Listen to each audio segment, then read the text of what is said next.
This episode of Jackie's Groove is brought to you by Jambox. Jambox is a hands-free, breath-powered mini instrument that brings the joy of music creation to all ages and all abilities.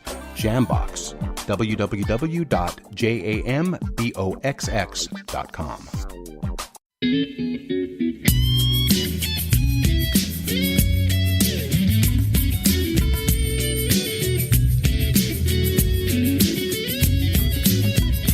Welcome to Jackie's Groove. Come journey with us through the rhythm of the music business with your host, Jackie Bertoni.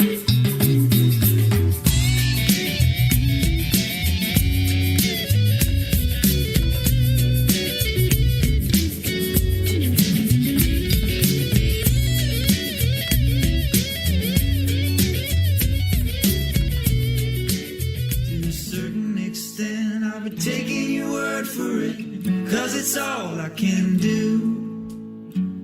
You'll be putting your faith in me, and I'll be placing a bet on you. If it's a sure thing that you want, write a letter to your confidant. Listen to me, child, if you please. So there ain't no guarantees.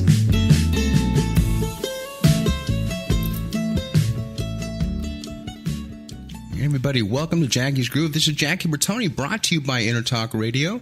Connect to all things music. Hey guys, it's June the 6th. It's Wednesday. Happy Hump Day to everybody. I'm excited today, man. We've got another group, another act by Jensen Communications. Michael and Nicole, thank you very much for introducing me to these gentlemen. And the gentleman I'm talking to you about is a group called Goodnight, Texas, headed up by Avi. And I'm going to say this, hope I say this right, last name Vinocur. And Vinocur, yeah. Vinocur. Okay, I was trying to be French there for a second. And his partner, Patrick Vanderwolf. Hey, man, welcome everybody to Jackie's Groove, and welcome to Jackie's Groove, Goodnight, Texas. Gentlemen, welcome. All right. Thank you, Jackie, for having us. Okay, we're going to, as I said before we went on the air, we're going to kind of go back and forth. We're calling from three different locations. And so we're going to let you guys hash it out, what you guys want to talk, who you want to answer to, and let's go from that. It's all about promotion. So let's talk about Goodnight, Texas, and its genesis. Where did it start, and where did the name come from? You want to start, Pat, or? Sure, I'll go ahead. So Avi and I met in San Francisco more than 10 years ago now, I guess it is. And started playing music together. And as soon as we got to the point where we thought maybe we should make a band, I moved to North Carolina. And then we obviously, logically, continued with our plan to make a band and racked up some Southwest miles for a while there. And we've kind of been doing it ever since, on both coasts, just like going back and forth. And a year or two into it, we figured out that the exact midpoint between the places we were living, which was San Francisco and Chapel Hill, North Carolina, and this is as the car drives, not as the crow flies, was a tiny town in the Texas Panhandle called Goodnight, Texas. So we're not from Texas, but we've been there and met some nice people there, and that's how we got our name. Avi, do you agree with that story? Totally false. No, that is exactly right. That is accurate. Yes, we found it on a map on Google Maps. Pat's wife actually did, and then we were like, "Wow, that just has a cool sound to it." It seems to fit the dusty sort of sound that we were developing, and. Yeah, the rest is history. We've been to that little tiny town several times, and it's great. What would you say your the vein of your music? Would you consider it country? Would you consider it folk? What would you consider Goodnight, Texas's music? What category? I think both in some ways. Certainly not really traditional country in any way. Right.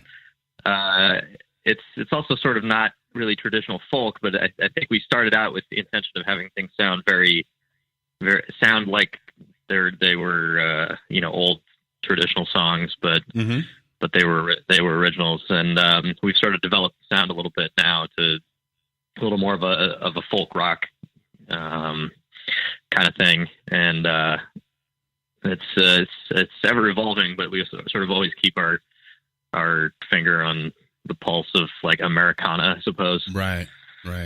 You know, I don't know you gentlemen personally, but you know, I try not to do too much research. I definitely want to stay away from Wikipedia. It's probably the most misinformed gathering of words for musicians and artists itself.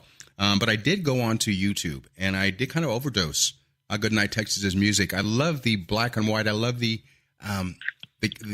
way you guys film, the way you guys you project what your music you're putting out. Like you said a little while ago, the dustiness, you know, the old standards. What and who is in charge of producing or directing your videos that you guys put out as a whole? A fellow named Matt Washburn. I'm glad you got a chance to check some of the videos out. Yeah, man, very cool. We got to give some credit, I think, to Matthew Washburn. Did a bunch of our early videos that were mostly like one-take live shots of us playing in an apartment or in the woods or outside somewhere. He's just got a great eye and kind of like uses muted tones and you know, wrapped it up in a nice bow for us. And yeah, it works, man. I'll tell you. You know, and I want to ask you this question. You know, in the barometer, in the climate of today's music business or the lack thereof, do you guys find yourselves laboring to put out good music? Are you asking yourself, you know, what the fuck is this all about? Are we really going to go forward with this? Are we going to forge through? Are we going to, hopefully it becomes circular and it comes back to the way it was 10 years ago. Well, forget 10 years ago, it's 20 years ago. How hard is it right now to monetize what Goodnight Texas is putting out on the marketplace with all the streaming that is not paying the artist? Go ahead, Avi, answer that one if you would. Yeah, I think it's always a challenge. This is the first record that we've put out as a self-release. Okay. Our first two records came out on a label, and in self-releasing it, we're sort of seeing a little more of how, you know, money comes in from those sources, and they do pay you. They do pay you, and it's not certainly substantial, but there is, you know, some money coming in for it, and we've had pretty good luck with people buying the record and like pre-sale buying the record and having access to our stuff. I think now, I mean, with in the music industry or whatever you call it, is an interesting time because you develop your own fan base with your social media pages, and then no one can really take that away from you. Like, just if a label decides to drop you, you still have all your fans, and you can just do your own thing. And this releasing this record sort of on our own accord, we realized that there wasn't. I mean, it wasn't like an enormous drop in reach as far as our fans finding out that it exists, because we still have contact with all of them, and we've maintained contact with them in that way. There's definitely a lot of things, a lot of positives that come with going on a label, and, you know, and financial backing, and we do like that too. But this has been a really interesting experiment, and I like how it's turned out. But the internet, as far as getting paid over the internet, it seems to be coming directly in through we use TuneCore, and it's been it's been fine so far. It hasn't been the total disappointment like we were expecting. Good. So you're not disillusioned by it, because as I said before in many other interviews, the music business isn't changing on a yearly basis. It's not changing on a monthly basis. It seems to be changing on a daily basis. Nothing irks me more to sit there and promote good friends of mine, music that I've been on, albums that I've been on, and instead of saying, you know, purchase it at Amoeba Music or Tower Records or Virgin Megastore, you know, it's now I have to use the term wherever music is sold. And so with that said, I'm going to assume that your music is available on iTunes, CD Baby, Amazon, etc., and your own website, correct? Yeah, yes, not CD Baby, because we use TuneCore for distribution. So it's available on Bandcamp and then iTunes and Spotify and Apple Music and all those sources, Amazon, I believe, too. And yeah, any of those spots. It's not available in record stores because we didn't get physical distribution for it this time around. But that seems fine. We ship our own records and do our own fulfillment, and we've been selling a bunch of them. So now, when you put this music out right now, and going up and being in the business long enough, and I brought this up and I beat this dead horse, but a thing that millennials don't understand is a thing called liner notes. When you got a digital download, you're missing the actual viable, holding a CD in your hand, ripping that piece of plastic across, and pulling out the liner notes. I don't care if it's just on a small little press pack or if it's an actual booklet itself. Do you guys find writing let me ask you this question, let me back up. Did you write liner notes for the new album? Yes. We did. Our first two albums, even more so, had insert booklets, right, that were really kind of like in-depth artwork. And I got to agree with you. Like I have been one to bemoan sort of the loss of like that tactile personal experience in the digital age. Absolutely. Like you can find anything on Spotify or whatever you're doing, but you don't have, like, you can't pick it up. You can't like see who played guitar on track 7 and like, sure, what they were doing, messing around in the studio. And it's like, you don't have the same connection to an album. I mean, maybe it's just, it's a generational thing in many ways, but I think it's a thing that could even be helped. I don't really understand why there's not in place on these platforms a way to easily share liner notes. I think that could help the situation a lot, and maybe that will change, like a PDF, in the future. PDF.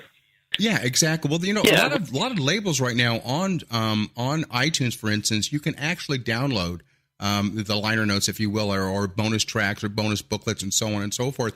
Because we're not just forget about the musicians, and let's talk about the engineers. Let's talk about the producers. Let's talk about the guy that brought in the coffee. Let's talk about everything that had to do with that, the artwork, and when it was printed out. It's nothing more than I enjoyed is put my headphones on, listen to a new CD, either or CD or album that I was on or friends of mine were on, and to find out that Avi played guitar and Patrick played this and so on and so forth, mastered. Those are things that are lost, and I say this till I'm blue in the face to the millennials out there. Enjoy your parents' music, man. See how it was done, and let's hope that it comes back, because the bottom line is we're not a standalone. We don't do this all by ourselves. And when you guys now are doing your own release, isn't it amazing when you figure out all the different positions in the record labels who actually were there to drive your album forward, the secretaries and so on and so forth. Now you guys are doing that all yourself. How do you split up those duties between you guys without going at each other's throats about who's doing it, who's not doing it, and so on? Share with me. I think we've managed to split up duties pretty well. I think. I mean, as far as I think when it comes to like engineering and doing stuff, we record things ourselves at the house here, right. And Patrick has a small studio out there, and we can kind of split that up evenly. And then we've slowly built a connection of people that we know who to contact to help us with certain things, and then we compensate them obviously. But yeah, we've got good mastering engineers. We've learned TuneCore takes care of a lot of things. All these distribution companies, it's kind of all one-stop shop with those. So there's not as much like reaching out to individual companies to do this and and it's somewhat organized through that. So I mean, as far as like us splitting up our duties within the band, as far as who handles stuff, I mean, we've kind of done that in like our own way, kind of developed trial and error that, Pat's better with finances. Absolutely. I think, we've just been a little bit lucky with how the dust has settled that way in terms of our like personalities and skill sets. Right. It's like kind of like, like my wife hates folding laundry, but I don't mind it. So like it works out. Avi's, I ended up dealing with more of the financial stuff. Avi has dealt with more of the, booking and more of outreach to people in different areas, and it's kind of just been working itself out. And our other band members have their own skills and experiences that they're bringing to the table, and without any sort of like official assigning of duties, it seemed to have organically been carrying us forward thus far. That's so cool. That's so cool. Hey, Avi, let me ask you a question. I'm going to back this up, and Patrick, I'm going to let you get a chance to breathe here for a second. So I'm going to apply both questions to both people, but I'll attack you secondly, Patrick. But Avi, think about growing up if you ever grew up. I know I haven't. But growing up in your hometown, and let's talk about your family for a second. In the music, when you were listening to the music that was played through your household, and you were understanding what music was all about, was there a group and or a person that inspired you? And what I mean by inspired you, that you sat there and listened to the music and said, I really like this music, or better yet, I want to make music like that. Who was that actually inspired you at your young, your young age? Green Day was by far the first one that translated to me with. It was like, wow. This is extremely simple. The guitar parts are straight ahead. Absolutely. It's more about the attitude. The songwriting is really memorable. It was like, wow, you can take Beatlesque songs and put them in this style, and you can play them and then just hearing you can hear other people cover Green Day songs, and you realize how simple and basic the song is and how well it works in different arrangements and different instrumentations. And that for me was like, okay, I want to play guitar. I feel like I could do that. And then I got into that, and I played electric guitar in a band. For me, what made sense first with Green Day was like the right hand, the rhythm, like sort of the percussiveness of locking in with the drums in certain places. It was like, okay, like that sort of made sense to me, and it kind of came somewhat easily. So I sort of got really obsessed with that for a little while. I think I was about 10 years old. Avi, you brought that, it was a perfect part. You brought that into the fact is that Green Day, and you liked that, and you figured, hey, I'm going to play the guitar. So what you're saying is, what I'm hearing is that because of that music, or because of the music itself, the guitar really called your name first, or was there another instrument that called you first? Guitar really did. I played piano before that as a smaller kid, but not super well. But I was always very interested in sort of making up songs and melodies, even since before I remember. I found cassette tapes that my mom had saved of me in the living room just playing the piano and making things up when I was 7 or 8 years old, and I don't even remember doing that. I think that the guitar was the first one that it was like, okay, I can do this, and I want to develop songs and make up things out of with this. And there was one kid in my elementary school who was like the guitar player, and he sort of in middle school then was like, sure, you can be in my band, and then sort of had me play in his band with him. And actually before that, I played like a little bit of drums in a cassette garage band with my friend. It was like he played guitar, and I didn't even have a drum kit. I just had like an Arrowhead bottle full of pennies or a snare drum. Yeah, very cool. And I have like a set of that still. But so it was like always like I wanted to make albums. I wanted to make, full works of art. I mean, at that time it was just cassettes, but, like the album art and like the design and the titling everything and having songs that was always very interesting. And I think that did stem from getting really into Green Day and then getting in further from there to like the Beatles. And then when I found Bob Dylan, it was like, oh, okay. Like lyrics to me are not something that I listen to. I not something I inherently hear with music. Like it doesn't like,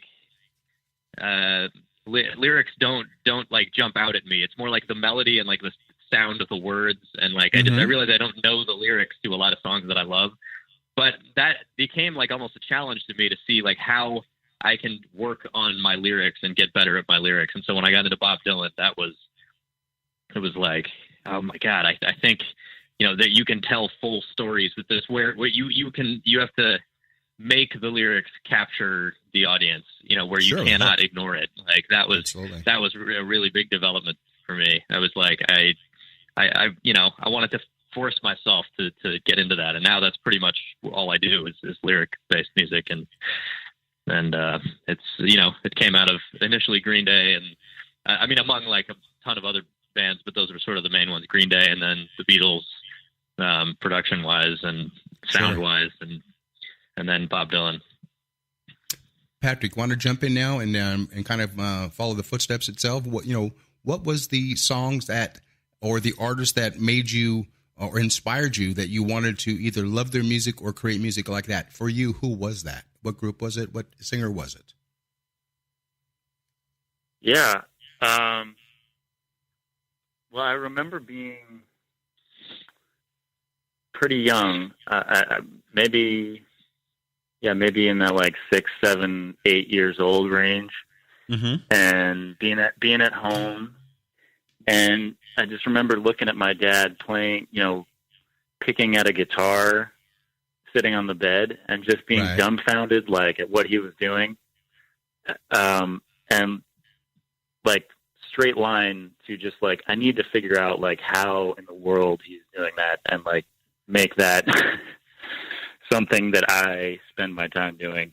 And it was really a lot of his music that was the first, the earliest stuff that I heard. He, supplied me with my first tapes and CDs and whatever. And I like, a lot of it is stuff that people are going to make fun of me for. It's, depending on where you're coming from, musically, but like a lot of James Taylor, like a real like singer. He's like one of the archetypal singer songwriters. I mean, Paul Simon. I don't think you should make fun of me for liking Paul Simon. I think that's pretty solid. Not at all. Like 50 ways to leave. Was it 50 ways to? Was it 50 ways to leave your 50 lover? Ways to Leave Your Lover. Great song. So crazy after all these years. Great album. Yeah, and all the guys you just mentioned just now, the James Taylors, the Paul Simons, and so on, they're still in full voice, man. They're still in full voice. Yeah. And for singers out there, they understand that means, because there's a lot of singers out there that will go unnamed that need to hang it up because either the ages took over or they abused their voices and so on and so forth. And and why that's on my mind itself, both of you guys doing, how do you, because we're not young anymore. We didn't do the things that we did, 10 years ago, 15 years ago, 20 years ago. So what is it that you do in today's situation? Both of you answer this. How do you keep yourself and your voice in tip-top shape, for the lack of a better word? Sleeping 8 hours a night. Yeah. It's very important and hard to do on tour. But if you, as long as you can shut up for 8 hours a day, you can recover from things. Hot tea, honey. I think hearing protection actually really helps. Yeah. Go ahead, Patrick. It's always I was going to say, it's always the talking after the show that gets me to, people want to talk to you after the show, and then it's loud in the room, and they're right in your ear, and then you're trying to like make it so they can hear you. And that's what always gets me more than the singing every night. So I think just being mindful of all the things that are damaging. Definitely the sleep is the number one cure-all. And it's so funny when you say the sleep, because people don't understand that, we think that we fly everywhere, but there's the tour buses also. And my good friend of mine, my former boss, Michael McDonald, always said it's hard to get a good night's sleep at 65 to 70 miles an hour, and it's true though, man. I mean, but you become, I don't want to word jaded, but you become used to that way, that lifestyle. Then when you come home, it's time to die. It's time to unplug and so on and so forth. But and first and foremost, it's not to abuse. And I'm not talking about our years of drugs. Drugs are still in your forte, but it's taking care of that instrument. And the instrument, first and foremost, is your voice. It's funny, guys. We're all lucky that we have the ability to still perform. But there's a lot of our brothers out there and sisters out there that don't have that ability anymore. That have lost that ability because of diseases and or accidents and so on and so forth, that become unable to play music. And the reason why I bring this up is that we don't know each other, but I was diagnosed back in 1996 with multiple sclerosis. And I live a normal life. It's slowed down a little bit. My touring is not as lengthy as it used to be. Heat is not my number one fan, but when I become fatigued, my right side is mortally affected. It's very, very hard for me to perform because of being a percussionist drummer. being ambidextrous. But when my right side, which is my solo side, becomes slow, tired, fatigued, then I usually would shut down. And then I want you guys to check this out, man. And I say this to all performers. There's a company called Jambox, Jamboxx. And Jambox is a 7-year-old in development company that's out right now in the marketplace. And get this, guys. It is a harmonica-like wind MIDI instrument. So our brothers and sisters out there that can't play or use their hands, they can now play amazing music with their mouth on kind of a blowing and sipping situation. Yeah. And I'm telling somebody what it's like, over the radio right now. You've got to go onto the website. So when we get off the air, go to jambox.com. I'll send you the link for it. And I want you guys to do this because you're blessed to be able to play still. But you know what? It's still a great instrument for those like the two of you that can play, but also instead of playing with your fingers and on a keyboard and MIDI the instrument and so on and making an orchestra sound, you can now do it by mouth. And so what Mother Nature's taken away from you, Jambox has added back in. So check it out, guys. And I say that because it's the bottom line is that we have to keep ourselves together, spry, and so on, because there's struggles that we face in life. And with that word struggles, I'm going to put it back to you, Avi, for a second. Let's go back to the struggles or struggle growing up in the business that has hampered you. What did you face that you found was the biggest stumbling block, the big struggles that you faced to get to the level you're at today? What was those, and what are they? I think people building up your hopes and expectations of certain things that don't pan out.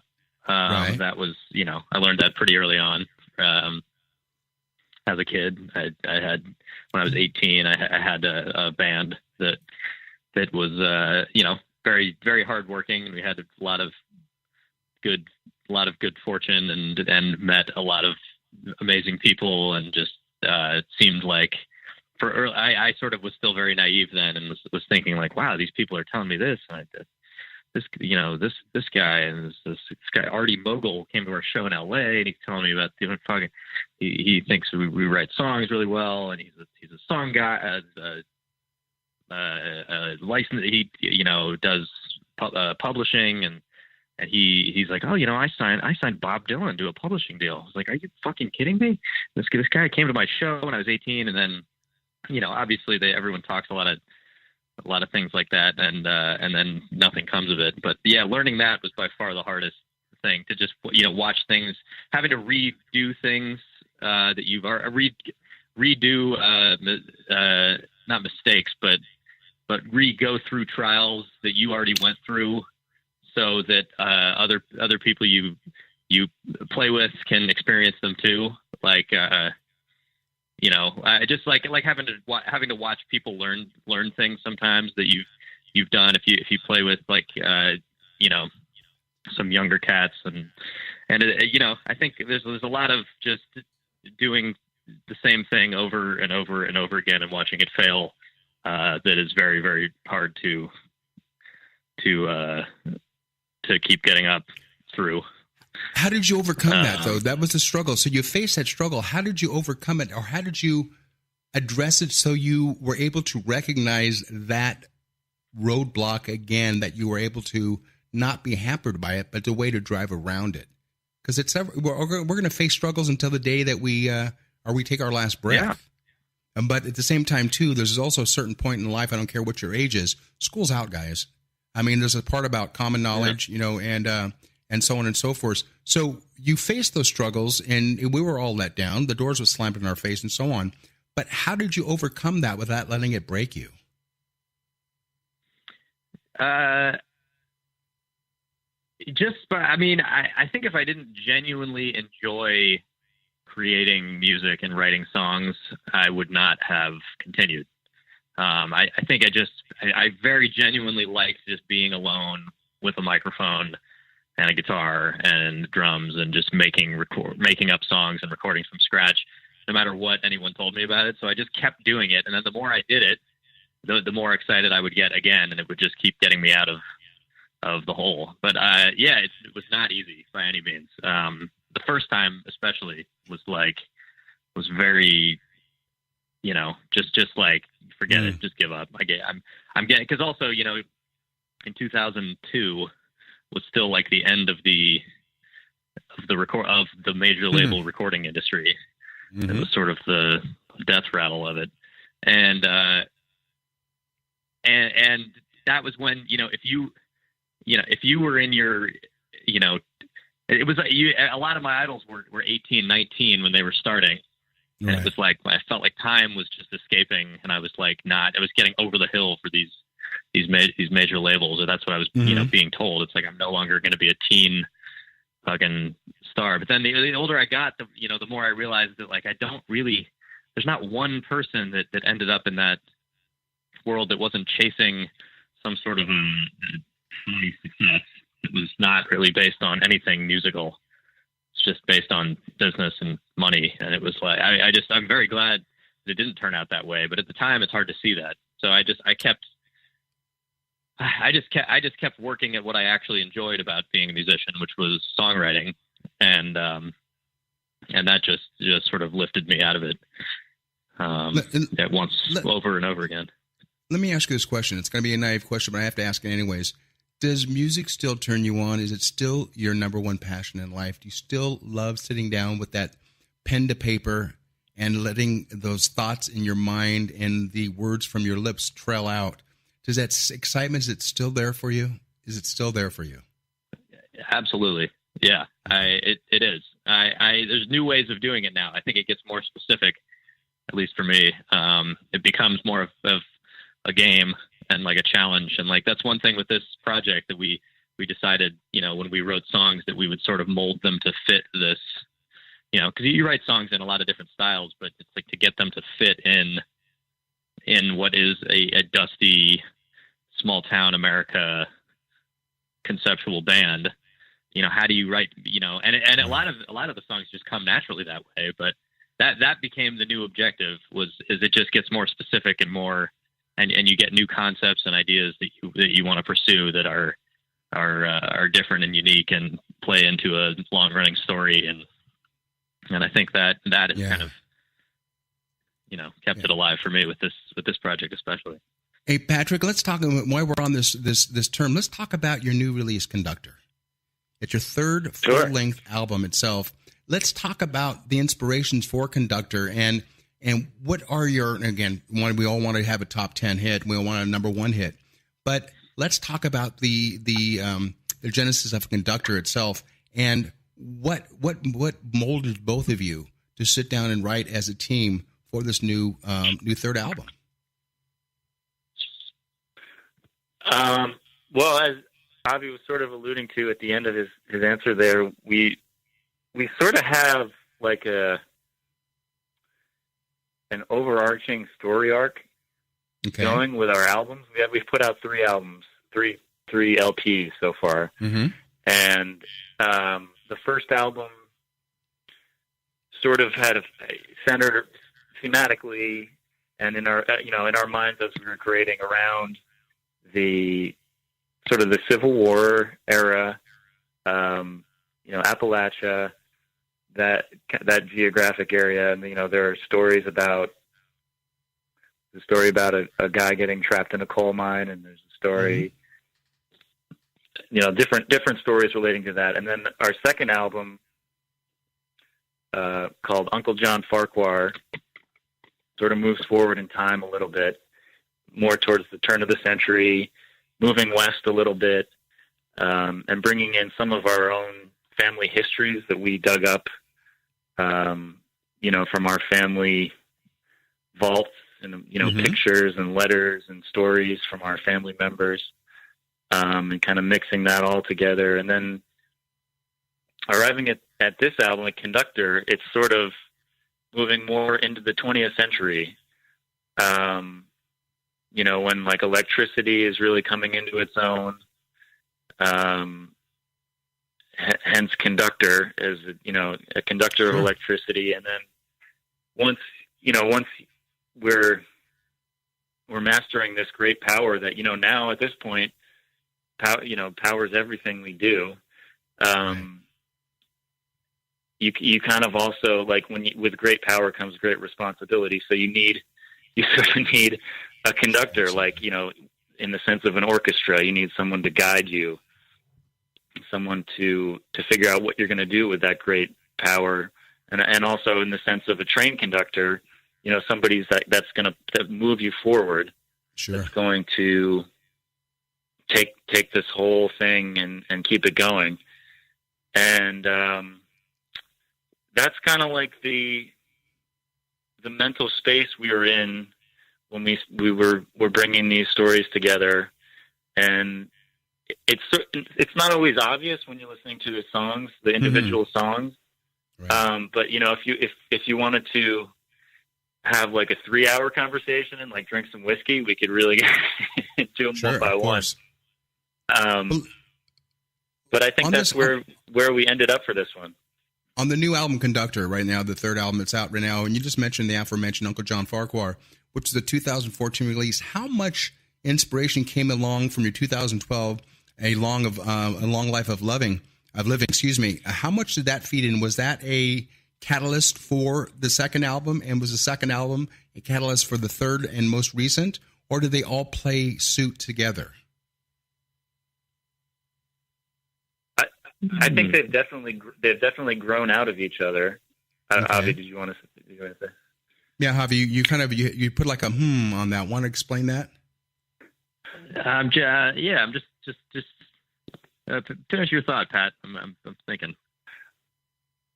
Yeah, I mean, I was going to say they definitely grew out of each other, sort of evolution style, coming, branching off of each other, and I think. I guess musically, instrumentally, at least, we began using sort of the like traditional acoustic bluegrass instruments, like acoustic guitar, a banjo, a mandolin, and we were very stripped down.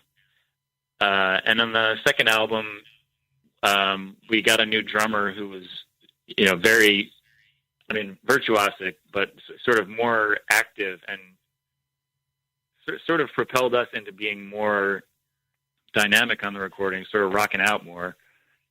And on this third record, we brought an electric guitar. So we did Dylan at Newport. Okay. But that's part of the conductor thing, like bringing in of electricity.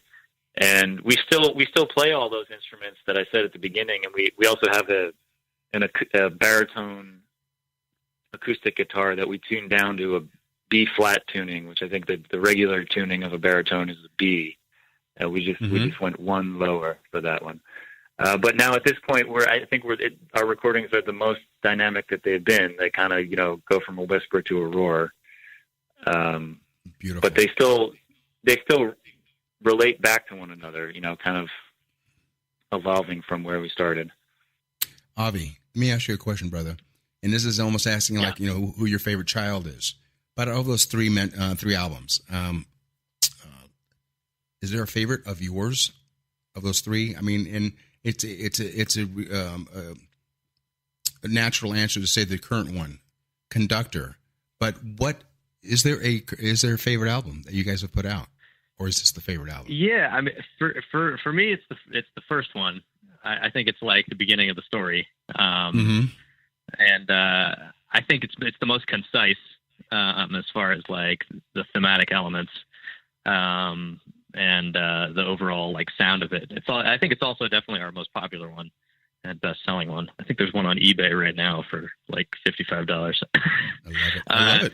I don't know how that happened, but.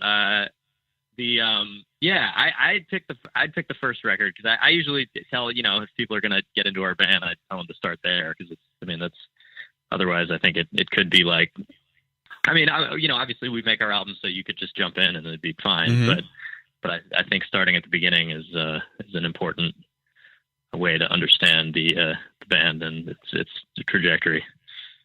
When I asked Patrick the question about, did one begot the next, and begot to the third, you kind of said, and you were getting your thought process together on that itself. Do you want to share with us what your thought process was when I asked Patrick that question?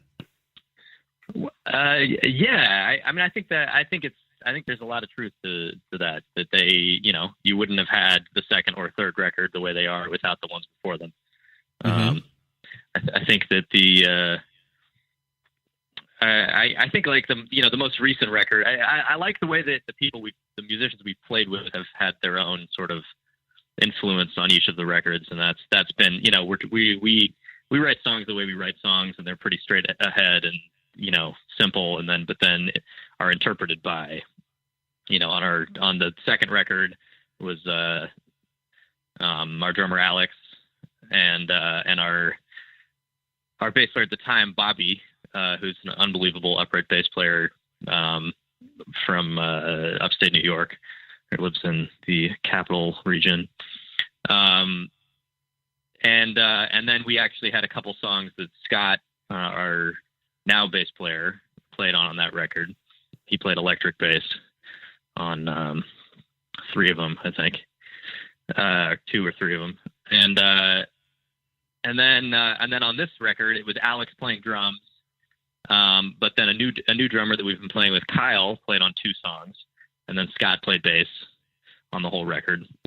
And just kind of bringing in those influences, sort of it colored it in its own way. But it's just sort of a coincidence that those changes seem to happen in between or during the writing process of each record, thus giving it its sort of sound and making it more of a photograph of a time period in our lives. I love it. And Alex and Pat, let me ask you a question. Standing on the outside, being a musician, looking on the inside, is Avi and Pat easy bosses to work for? Avi are we easy bosses to work for from our own perspective, or from their perspective? From their perspective, are you pricks? Are you tyrants? Do you follow where I'm going with this? Are you easy to, when someone joins the band? I think Pat's the nice guy that you write to first, okay. and then they figure out how to approach me about it. That's no. I think if anyone's I'm sort of a hard ass about things because I like to just make sure shit gets done, and sure. So it's like let's do it right. But I think we all have a lot of fun doing this, and yeah, I expect a fair amount from folks that we work with, if so that everything gets done properly, and try to make sure we can fit in rehearsal, because we don't live in the same part of the country, so we have to get together and rehearse before tours. Absolutely. And a lot of times just finding the time to do that is nearly impossible. So it's like, all right, now we're going to figure out how to do this. But I think when the tour is finished up, let me jump in here right now. It's going to kind of want to throw this back here. I asked this Lee Loughnane, a good buddy of mine, the co-founder of the group Chicago, and I'm going on 51 years. And my old group that I started out with, Tower Power, just up in the Bay Area this weekend, Avi, they were honored by the city of Oakland for their sound for 50 years. Yeah, it was their day, May 31st. Yeah, and with that said, when you guys are on the road, when Patrick and Avi are on the road, you guys are traveling and you're meeting and greeting all the wonderful people, and you're playing your music and you're telling your life story on the stage. When you guys get to that last gig and it's the end of that tour for the season, is there a melancholy feeling that you guys are not going to see each other for a while, or as your brothers to each other in the band, do you just look at each other and say, "Fuck off! I want to go back to my family. I'm tired of your ugly faces"? How do you, Alex? How do you run from that situation to home, or do you get kind of get a little sad, a little weepy eyed by leaving your brothers behind? Who's that directed? I think like that's to Avi. Go ahead. Oh, well, go ahead, Pat. Go ahead, Pat. All right. Yeah, I mean, I think like any good recipe or film or song, it's not it's not one thing or the other. It's kind of a mixture of, touring is exhilarating, it's fun, mm-hmm. and like when we get locked in, it's like there's nothing better in the world. The best. And then it's it's tiring, and it's you miss your home. And I think for me, just like knowing that we're going to get together again in a few weeks or in a month or in a couple months. Right. It's once we have the ball rolling, it's like, all right, well, good job, guys. I'll see you soon. And then, we take care of what we have to take care of, and life. It's both sad and great, and a dozen other things every time you end a tour and begin a tour. Avi and Patrick, let me ask you this question. The old saying, things will go wrong, things do go wrong when you're on the road. But let's think about the fun part about it, because there is things that we can look back and we just can't believe that it actually happened and how we overcame it. But it's also a great feeling when you're on stage with your brothers or if there's any females in the band, brothers and sisters, where I don't care if you've been singing your same music songs for the past 20 years. There are the occasions that you will drop a chorus, you will drop a verse, you will play the wrong key and so on. And the audience may not recognize the problem, or maybe they would. But the fun thing about it is when you're on stage and when you fuck up and you guys all look at each other in your own way. How do you keep from doing the Carol Burnett thing and start, and busting up in front of everybody and realizing the fact that you did fuck up? And because I learned a long time ago, when you fuck up on a certain part of the song, on that second time around, do it again, fuck up again. And say, so it doesn't mislead the audience. But when you guys screw up, when you forget things and so on, how do you overcome that? Or do you laugh about that? Or do you get angry at yourselves or the others for making mistakes or being human? Patrick? Furious. No. I think I love when I mess up or when somebody messes up, because it's just like a tension breaker. And I especially love when it's at the beginning of a song, because if you can play it off right, I think it's a great way to have a little moment with the audience, or just remember, we're not just being robots. We're playing music for you. We're we're all having a good time here together. And I'm curious. The word band is all together. But, I want your opinions, and both you can answer this accordingly. But what do you think separates people that want to use their success to help others versus those who want their success just to glorify themselves? What do you surround yourself? Do you see both sides of the coin, Patrick? And how do you face that? How do you look at that? How do you overcome that? Man, I think that the concept of success is such a weird thing. There was a guy, a young, I don't know, maybe early 20s kid who came to our show in Seattle last month, who asked me a question like, man, so when did you guys first hit it big? Was it 2011? And I was kind of like, we hit it big? Yeah. Did we miss that memo? Yeah. I think no matter where you are, it's always all relative. So I think you should always have a mindset of being mindful of the people around you and respectful, and how can I be useful to my community, whatever it is, wherever you are in your career and your life. Because the vague concept of success for its own sake, I think is just an empty pit that is that can it can just drain human souls. It's not. It can motivate you a little bit, but it's like a little hot sauce is good, but don't drink an entire bottle of hot sauce. Exactly. Let me ask you this question, both of you, because I'm curious to find out. I'm bouncing back and forth here who I want to ask this to. I'm just going to throw it out there. You guys can answer when you want. But would you guys, both of you are old souls, and your music reflects that. But with that said, how has today's technology changed your music? Has it helped it? Has it been a benefit, or has it been a deterrent? Go ahead, and I'll help you out here. Patrick, go ahead and answer that question. I think a lot of it has been a major benefit, like just being able to bounce our recordings back and forth in 2 seconds. Right. And, we've got our shared Dropbox, and we can work on songs together, and we can video chat, and show riffs to each other. Right. And just being able to, engineer and produce our own records in a way that's, a fraction of the cost of what it was a couple of decades, 2 decades, 3 decades ago. The barrier to entry is just like dropped. So it's great. I think it's sort of democratizing in a way that's not, there's very few single-edged swords. It's like, now, it's hard. if you have unlimited power, it's hard to stop using that power. But I don't know. I think mostly technology has been helping us. I don't know what you think, Avi. All right, Avi. Now let me ask you the other side of the coin here.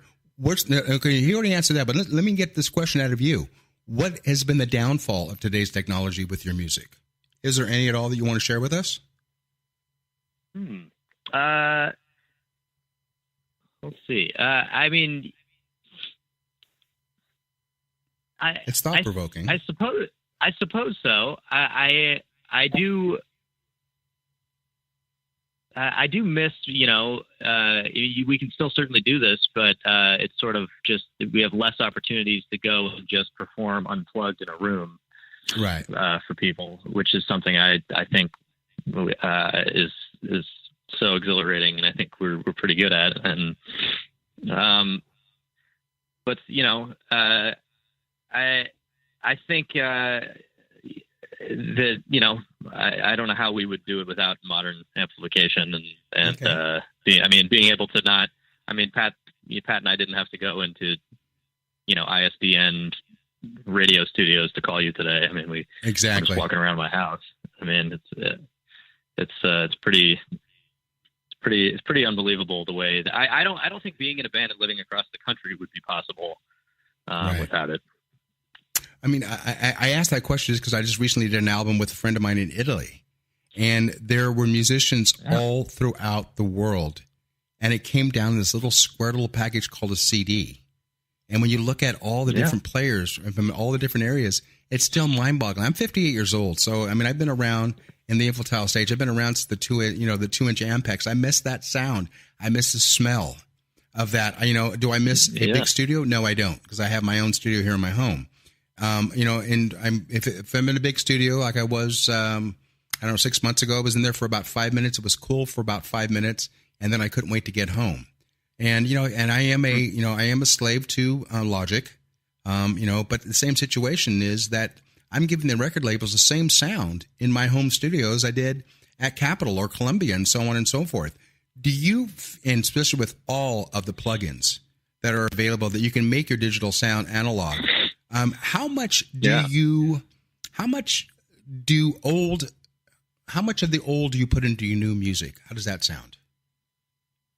I think I like to think a fair amount. I have always been really into older miking techniques and using room mics even on acoustic instruments and just blending it in lightly to try to make it feel more like an old room. Or we use all very for a lot of the stuff we record with, we use a lot of very old instruments and try to bring that across in that way.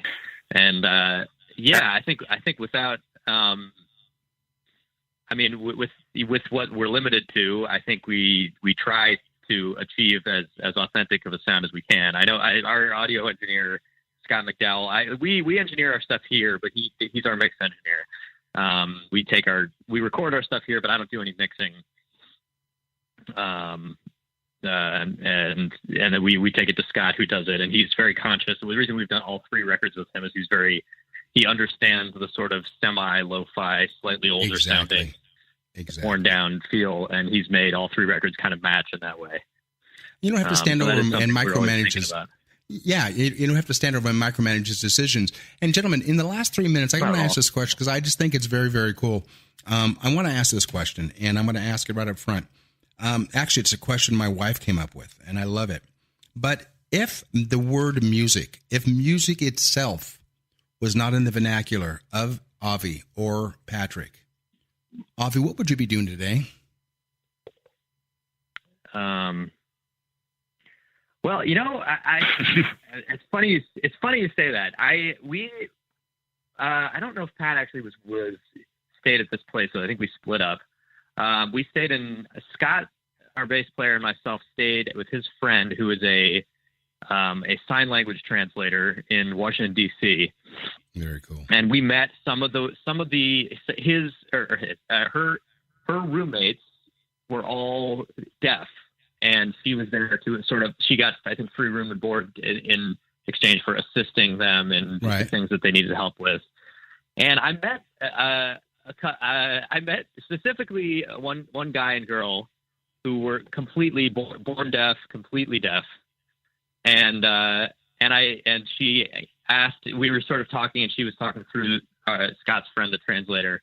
She asked what we do for a living, and she said they're musicians. And she gave this strange look, like, oh, okay, that is completely irrelevant to me. like in a funny way, though. Like music has never meant really anything to her, because it's not like, and then that has been stuck in my head on repeat. Like, what is it like what if this entire thing that I love and build my entire life around was completely irrelevant? Like, what if there were no sounds? What if what if you couldn't hear at all? Everything was visual. I mean, I think I would find ways to be creative, but the idea that this girl and her boyfriend just seemed like the happiest, funnest people, and they can't even conceptualize really what my entire life is. I'm going to jump in there real quick. Guys, I'm running out of time here, but I want to find out one thing. It's all about promotion. How do we reach you? Give the URL. Patrick, give me the URL slowly for Goodnight, Texas.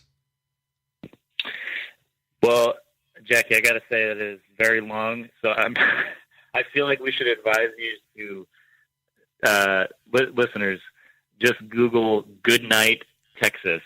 Yes. And you'll find our website, which is, yeah. Yeah, I wasn't about to even go on there. It'd take me longer than that just to give the website. Guys, Jackie Bertoni, Jackie's Groove, Patrick, Avi, Goodnight, Texas. Thank you so much for joining us. Thank you very much, Michael Jensen and Nicole, for believing in our network and my show. Guys, thank you so much for being part of this. I'll go ahead and we'll send you the permanent link. This is Jackie Bertoni, Jackie's Groove, brought to you by Talk Media, radio.com. Connect to everything music. Guys, peace through music. We'll talk soon. God bless you guys, man. Knock them dead, and we'll see you down the road. Talk to you soon. Thank you so much. This is Jackie Bertoni from Jackie's Groove. Come join me weekly on my journey through the music business as I take you behind the velvet rope, interviewing industry notables such as Al Di Meola, Michael McDonald, and Al Jarreau, to name but a few. Listen to their stories on being in the studios recording #1 hits and onto the stages throughout the globe. Allow me to be your music historian. You can hear me live every Monday at 2 p.m. and every Wednesday at 12 noon Pacific Standard Time or 24/7 on jackiesgroove.com. Ready to get your groove on? Hi, this is Tim Dolbear from Eclectica Studios. I'm a full-time mixing and recording engineer. I work with Grammy winners, labels, and indie artists, using state-of-the-art digital mixing and restoration tools and the very best in analog gear. Really, though, it's my ability to bring tracks to life and fulfill your vision for your music. This has made me sought after by producers and artists worldwide. So spend your time working on music and not chasing a mix down a rabbit hole. Go to timdolbear.com and check out our free one-song mix offer. You know what's all around you every waking moment of your life? Marketing. You're choking on it. I'm Scott Robertson, and when it comes to strategic PR, branding, and marketing, I've seen it all. And actually, I'm still seeing it because bad marketing never sleeps. Join me each week on May the Best Brand Win, right here on Intertalk Radio, and learn how to make the marketing for your brand unforgettable. Are you serious about your music? Are you ready to run with the big dogs? The experts at Pitbull Audio have the gear to get you into the game. From leading manufacturers like Mesa Boogie, Fender, Pioneer, and American Audio. To sound your best, you need the best. Pitbull Audio can deliver in rehearsal, on stage, and into the big time. Dropping beats, shredding guitar, or making the crowd roar. Whatever you dream, Pitbull Audio can help make it happen. We are Pitbull Audio. We want you to play it loud.